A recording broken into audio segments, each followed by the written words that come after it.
వికారాబాద్ జిల్లా Parigi MLA doctor T Rammohan Reddy నివాసంలో media సమావేశం నిర్వహించి మాట్లాడుతూ పార్లమెంట్ ఎన్నికల సందర్భంగా ఈ నెల 6వ తేదీన సాయంత్రం 3 గంటలకు ఏఐసిసి కార్యదర్శి ప్రియాంక గాంధీ, ముఖ్యమంత్రి రేవంత్ రెడ్డి, ముఖ్య అతిథులుగా కాంగ్రెస్ పార్టీ అభ్యర్థి రంజిత్ రెడ్డి పాల్గొంటూ తాండూరులో బహిరంగ సభ నిర్వహిస్తున్నట్టు తెలిపారు. ఈ కార్యక్రమాన్ని విజయవంతం చేయాలని కార్యకర్తలకు పిలుపునిచ్చిన Parigi MLA doctor T Rammohan Reddy ఈ కార్యక్రమంలో పట్టణ కాంగ్రెస్ పార్టీ నాయకులు, కార్యకర్తలు పాల్గొన్నారు. 3 ఎకరాల భూమి దళితులకు ఇస్తామన్నారు, 1 ఎకరా కూడా ఇవ్వలేదు. ఇల్లు కట్టిస్తామన్నారు, 1 ఇల్లు కూడా కట్టియలేదు. అంటే సహజ న్యాయ సూత్రాలు ఏంటంటే కాంగ్రెస్ ఉన్నప్పుడు ఏం చేసింది, వీళ్ళు 10 ఏళ్ల నుంచి ఏం చేసిరు అనేది వాళ్ళు స్పష్టంగా చూస్తున్నారు అనమాట.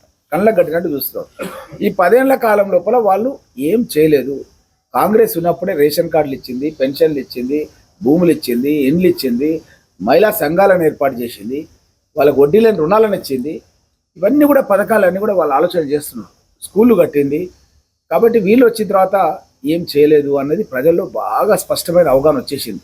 పుట్టపాటి సబ్స్టేషన్ కానీ, పరిగిలో 220 kV సబ్స్టేషన్ కానీ, 136 kV ఈ 2 సబ్స్టేషన్స్ నేనే తీసుకొచ్చిన.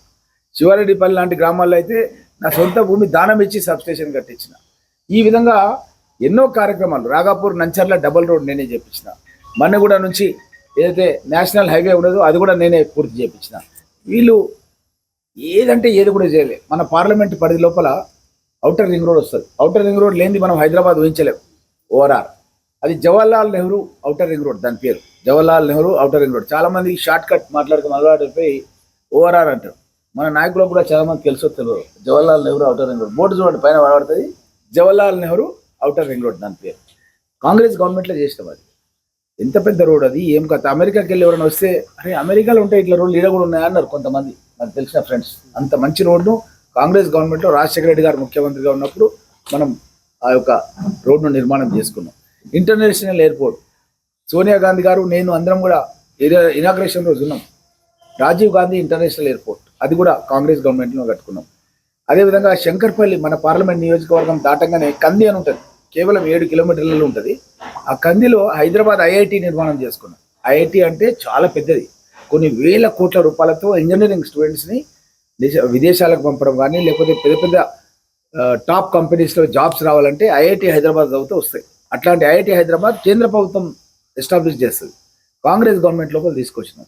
అదేవిధంగా నిమ్స్ మన దగ్గర ఎట్లా ఉందో all India institute of medical sciences అని ఢిల్లీలో ఉంది, చాలా పెద్ద హాస్పిటల్. దాన్ని భువనగిరిలో తీసుకొచ్చేసి దాన్ని కంప్లీట్ చేసినాం. ఈ రోజు ఉన్నటువంటి పోటీ కాంగ్రెస్ కు బీజేపీకి మధ్యన ఉన్నది, బీఆర్ఎస్ పార్టీకి లేదు. కాబట్టి ఏ విధంగా అభ్యర్థి గెలుస్తాడు, గెలిచే సూచనలు ఎట్లా లేవు. పోయినసారి 14,000 ఓట్లతో మేము ఓడిపోయినాం. పరిగిలో వచ్చిన మెజార్టీతోనే నిజంగా కనుక అప్పుడు కనుక ఇదే 25,000 వస్తే అప్పుడు కూడా కాంగ్రెస్ పార్టీ అభ్యర్థి గెలుస్తుంది. కాబట్టి పూర్తి విశ్వాసం ఉంది. మాకు ఒక 50-60 వేల ఓట్ల లీడ్ పరిగి నుంచే ఇవ్వబోతున్నాం అనే విషయాన్ని స్పష్టంగా తెలియజేస్తున్నాం. ఇంకా మా పక్క వికారాబాద్, తాండూరు అన్ని కూడా కలిస్తే 1,00,000 లీడ్ వరకు కూడా పోయే అవకాశాలు ఉన్నాయి. కాబట్టి ఖచ్చితంగా డాక్టర్ రంజిత్ రెడ్డి గారు స్వతహాగా తను వెటర్నరీ డాక్టర్, ఆ తర్వాత పోస్ట్ గ్రాడ్యుయేషన్ కూడా పీజీ కూడా చదువుకున్నాడు. తను రాజేంద్ర నగర్లోనే చదువుకున్నాడు. మన పార్లమెంట్ నియోజకవర్గంలోనే ఇంటర్మీడియట్ కాగానే విద్యాభ్యాసం స్టార్ట్ చేసింది. ఇంటర్మీడియట్ కాగానే ఒక డాక్టర్గా వెటర్నరీ యూనివర్సిటీ అక్కడే ఉంది, అక్కడే చదువుకున్నాడు. అక్కడ నుంచి పీజీ కూడా అక్కడే చదువుకున్నాడు. తర్వాత పోల్ట్రీ ఫార్మ్స్ కూడా మన ప్రాంతంలోనే పెట్టుకున్నాడు. బిజినెస్ అంతా కూడా ఇక్కడే ఉంది ఆయనకు. కాబట్టి 40 ఏళ్ల నుంచి మన రంగారెడ్డి జిల్లాలో జీవన విధానం అనేది కొనసాగుతుంది, విద్య కూడా కొనసాగుతుంది. కాబట్టి ఆయన కూడా స్థానిక వ్యక్తి. ఆయన ఏం వేరే ప్రాంతం నుంచి బతకనికే బొంబాయికి వెళ్ళో ఢిల్లీకి వెళ్ళో ఎక్కడి నుంచి వచ్చిన వ్యక్తి కాదు. 40 సంవత్సరాల నుంచి ఈ ప్రాంతంలోనే చదువుకున్నాడు. ఈ ప్రాంతంలో ఉద్యోగం కూడా చేసాడు. వెటర్నరీ డాక్టర్గా 5,000 రూపాయల గవర్నమెంట్ జీతం కూడా చేసిండు. సో కాబట్టి మంచి వ్యక్తి, అందరితో మాట్లాడతాడు, అందరితో కలిసిపోతాడు.